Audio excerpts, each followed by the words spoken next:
Pak Prabowo memulai kabinet ini dengan banyak sekali tantangan ya, terutama Betul. tantangan struktural. Mhm. Nah, salah satu tantangan struktural yang coba untuk kemudian dicarikan solusinya oleh Pak Prabowo adalah bagaimana middle class kita anjlok ya dari tahun 2019 sampai tahun 2024 itu anjlok 9,5 juta orang ya. Sekarang middle class kita tinggal 47,8 juta dari sebelumnya 57,3 juta.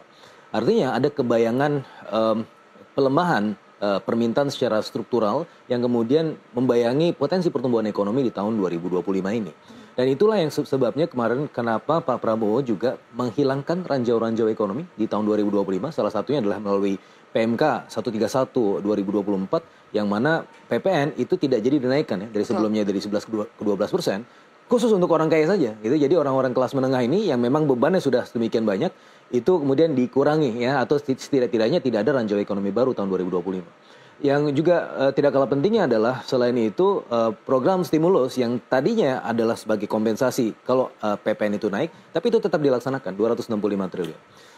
Plus juga ada beberapa hal yang membuat saya rasa fokus atau prioritas anggaran yang memang fokus kepada konsumsi, sektor konsumsi. Bagaimana juga kita bisa melihat di tahun 2024 angka kemiskinan kita 8,57% itu terendah semenjak tercatat pertama kali tahun 1960. Nah ini suatu hal yang menurut saya membuat bagaimana persepsi publik ya pada pemerintahan Pak Prabowo ini cukup positif. Tetapi tentunya kalau kita melihat tadi ya potret angka kemiskinan yang turun, ini sebenarnya ada bayangan lain ya, middle class kita belum betul-betul pulih. Memang betul kalau kita bicara angka kemiskinan turun itu sebenarnya ada mekanisme kompensasinya berupa misalnya bansos dan juga hal-hal lain yang kemudian bisa membuat atau memitigasi dampak kemiskinan struktural. Tapi di sisi yang lain, kalau kita bicara mengenai middle class, dia bukan orang kaya dan juga bukan orang miskin. Jadi bukan-bukan ini. Kelas yang bukan-bukan. Tapi dia tidak berhak dapat bansos, tapi dia bukan orang kaya begitu. Dan oleh karenanya saya rasa perlu juga untuk fokus bagaimana penciptaan industri padat karya yang mana selama ini kalau kita bicara mengenai sektor formal itu semakin terbatas. Orang semakin terlempar banyak ke sektor informal. Mereka tetap tercatat sebagai orang yang bekerja, tapi masalahnya adalah income mereka anjlok.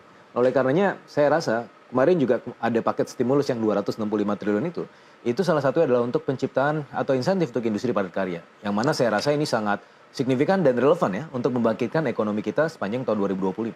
Dan oleh karenanya persepsi positif itu saya rasa sebuah modalitas ya untuk kemudian bisa membangun ekonomi sepanjang tahun 2025 sehingga ya Pak Prabowo dalam hal ini juga bisa lebih luas ya untuk kemudian melakukan exercise anggarannya tanpa kemudian harus menghadirkan defisit yang lebih besar lagi. Dan kemarin by the way sudah keluar Inpres 1 2025 yang mana itu kemudian menunjukkan kepemimpinan pemerintah ya, kepemimpinan para pejabat untuk menunjukkan bahwa kita bisa berhemat, kita bisa efisien ya dan pada akhirnya alokasi anggaran itu dibutuhkan dialokasikan ke tempat-tempat yang betul-betul prioritas. Nah betul terkait Pak, tadi kan kita dari Pak Nurdin bahwa kita harus bisa optimis dengan berkolaborasi tentunya nantinya para investor akan datang untuk berinvestasi sehingga kita bisa mencapai angka 8% bahkan lebih.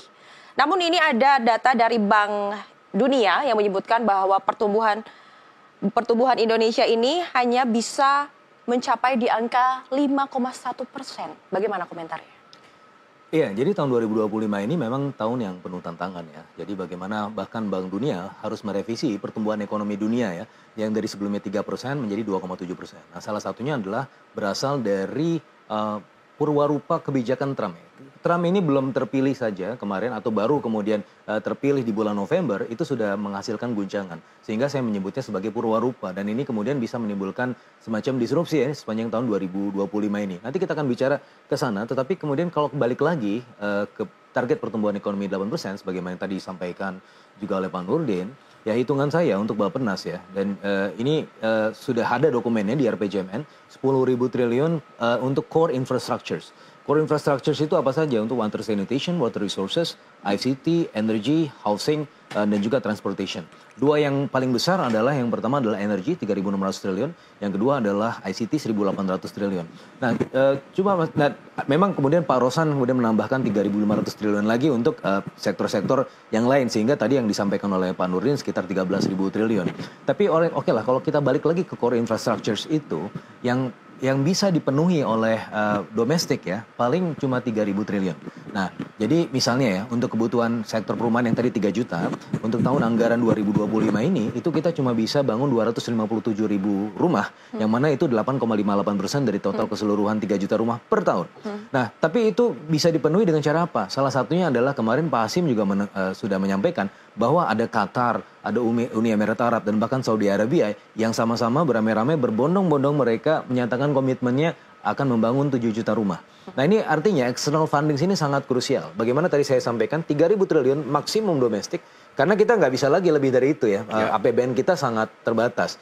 Oleh karena kita butuh kemudian funding eksternal. Salah satunya kalau kita lihat bagaimana Pak Prabowo, kalau saya hitung-hitung, itu di luar negeri itu bisa 24 atau 25 hari. Itu bukan sekedar jalan-jalan, tapi kemudian untuk kemudian mendapatkan minat investasi ya. Bagaimana kemudian di awal ketika Pak Prabowo datang ke China, terus melanjutkan ke Amerika Serikat, Brazil, Peru, bahkan sampai yang terakhir India dan juga Malaysia, itu sudah menghasilkan komitmen investasi sekitar 19 sampai 20 billion US dollar. Nah ini suatu hal yang baru dari satu loop saja itu sudah menghasilkan 20 billion US dollar. Bahkan kemudian kalau misalnya kita bisa melihat Pak Prabowo melakukan ini secara cukup konsisten dan menjadi flagship dari Pak Prabowo, pemerintahan Pak Prabowo, yaitu outward looking policy. Pak Jokowi fokus kepada domestik ya, itu sudah 10 tahun terakhir. Tapi ternyata kita juga butuh ya external fundings yang mana itu yang dijalankan oleh Pak Prabowo. Dan itu menurut saya itu adalah cara untuk kemudian meningkatkan ya investasi kita untuk mencapai target pertumbuhan ekonomi 8% tadi gitu kan. Meskipun kemudian tantangannya tentunya masih sangat besar ya dan sangat signifikan, terutama dari sisi tantangan pendanaan tadi dari APBN yang juga sangat terbatas, dan juga tantangan eksternal yang mana tahun 2025 ini penuh dengan gejolak. Jadi saya rasa yang Bank Dunia 5,1% itu sebenarnya somewhat cukup baik lah ya, karena di tengah pertumbuhan ekonomi dunia yang justru anjlok dari sebelumnya 3% diprediksikan menjadi 2,7%, kita 5,1% ini kalau dari 2024 forecast kami itu 5,02%, artinya lebih tinggi kan, menjadi 5,1%. Dan by the way 5,1% ini kalau terjadi itu lebih tinggi dari rata-rata 10 tahun terakhir yang 5,07%. 5,07% kalau kita exclude data pandemi ya. Artinya ini adalah suatu progres lah. Kalau kita mencapai 8% kan, oh ya ini bukan Bandung Bondowoso ya. Jadi nanti harus ada loro jonggrang yang harus ditimpuk batu gitu kan. Tapi jadi artinya ini adalah suatu perjalanan panjang kita. Ya jadi 8% ini kalau saya lihat dari dokumen Bappenas bukan terjadi tahun 2025. Nanti mungkin nanti tahun 2027, 2028 atau 2009. Ya kita membangun fondasi lebih dulu lah. Iya. Berarti itu artinya angka 51% untuk genjot sistem ekonomi ya? Iya, jadi first thing first, kita harus bicara mengenai prioritas ya. Memang dari tahun lalu saya sudah menyampaikan bahwa ada potensi pembengkakan anggaran tahun 2025 ini. Kalau kita lihat prognosis tahun 2025 berdasarkan nota keuangan, itu ada defisit 620 triliun ya, 2,5% dari GDP. Nah, tapi itu bisa membengkak menjadi 800 triliun. Dari mana? Pertama, dari potensi shortfall dari revenue. Revenue kita yang kemungkinan 2.996 triliun, itu 2.490 triliun dari pajak, 945 triliun dari PPN. Nah ini saja ada beberapa potensi shortfall hingga 100 triliun. Itu baru dari sisi revenue. Dari sisi belanja, itu ada potensi peningkatan 100 sampai 130 triliun. Kenapa? Karena banyak anggaran prioritas yang saya hitung sampai satuan 9 itu bisa meningkat ya secara cukup signifikan. Dan surprisingly Pak Prabowo kemarin dalam speech-nya itu juga menyatakan bahwa beliau bersama-sama Kementerian Keuangan, Bu Sri Mulyani, itu sudah menghitung sampai satuan 9. Makanya keluar Inpres 1 2025 yang bahkan kemudian beliau membicarakan mengenai potensi pemotongan atau penghematan anggaran 306 triliun. Yaitu sesuai dengan apa yang saya hitung sebelumnya, dia potensi peningkatan anggaran sampai 250 triliun, yang mana itu bisa sampai 2,9% dari GDP kalau kita hitung-hitung. Dan itu pasti postur fiskal akan sangat jelek sekali. Dan Pak Prabowo sepertinya menyadari itu, sehingga prioritas kepada sektor-sektor yang memang memberikan dampak penggandaan ekonomi paling signifikan. Tetapi di sisi yang lain, misalnya ada anggaran-anggaran yang kemungkinan dipotong misalnya dari sisi infrastruktur. Nah itu bukan artinya tidak dikerjakan, tapi diserahkan kepada swasta. Makanya tadi Kadin, di acara Kadin tadi juga Pak Presiden juga menyampaikan, dan itu juga diafirmasi oleh Ketua Kadin, Pak Anin kan, bahwa ya pengusaha juga siap untuk membantu pemerintah. Jadi tidak semuanya bisa dilakukan oleh pemerintah gitu kan.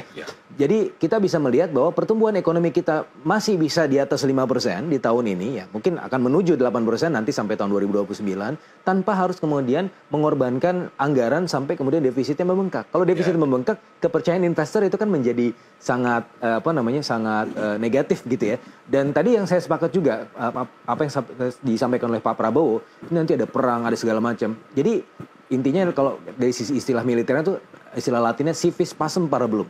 Kalau misalnya dalam keadaan damai, kita harus siap-siap untuk perang, gitu kan? Dalam keadaan yang sebenarnya biasa-biasa aja sekarang, tapi kita harus siap nanti akan ada gejolak-gejolak ekonomi tahun 2025. Nah, untuk itu maka kita harus hemat. Sebagaimana juga kemudian dilakukan oleh pemerintah-pemerintah lain, seperti misalnya di Argentina, Javier Milei.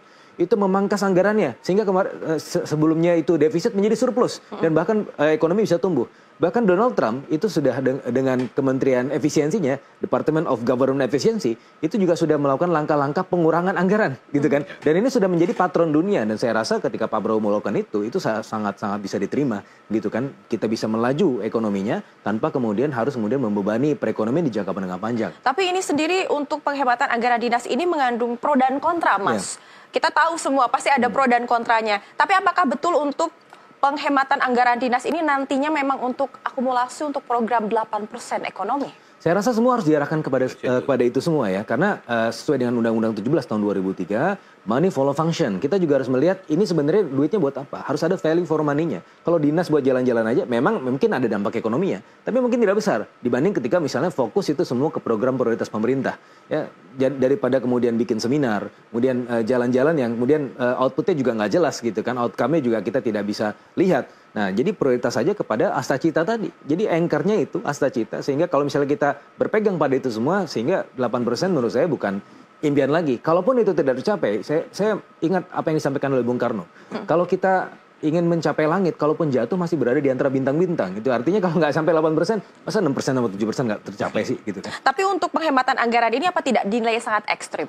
Saya rasa tidak ekstrim, karena berdasarkan apa yang tadi saya sampaikan, bahwa akan ada potensi pelebaran defisit ya kalau misalnya ini kita tidak berhati-hati. Dan itu sudah dipindai oleh Pak Prabowo dengan Kementerian Keuangan juga, bahwa potensi defisit ini bisa dikurangi ya, bisa kemudian dipotong anggaran-anggaran yang memang tidak perlu. Tadi misalnya, buat apa kita mengadakan acara ratusan orang hanya untuk seremoni saja, gitu kan? Itu kan bisa dipotong untuk anggaran-anggaran yang memang lebih kemudian fokus pada pembangunan SDM, pembangunan pendidikan dan seterusnya. Apakah itu akan efektif? Jika kita hanya mengadakan pengurangan anggaran untuk dinas saja, apakah akan efektif atau mungkin ada solusi lain? Kalau dari Inpres 1 2025 itu bukan hanya dinas ya, tapi kita lihat bagaimana anggaran infrastruktur misalnya yang sudah dibuat, tapi kemudian dilihat bahwa ternyata ini kalau dialihkan ya itu masih bisa lebih signifikan karena banyak juga anggaran-anggaran infrastruktur yang dibuat tanpa kajian yang memadai. Maka itu yang kemudian dilihat oleh Pak Prabowo. Pak Prabowo sudah menyampaikan beberapa waktu yang lalu dan juga itu diresonansi oleh Pak Wamen Keuangan Thomas Jiwandono bahwa kalau ada beberapa anggaran infrastruktur misalnya sekitar 100 sampai 150 triliun itu bisa dialihkan untuk anggaran prioritas ini. Selain tadi ya anggaran-anggaran untuk dinas dan lain-lain yang tidak terlalu penting. Baik.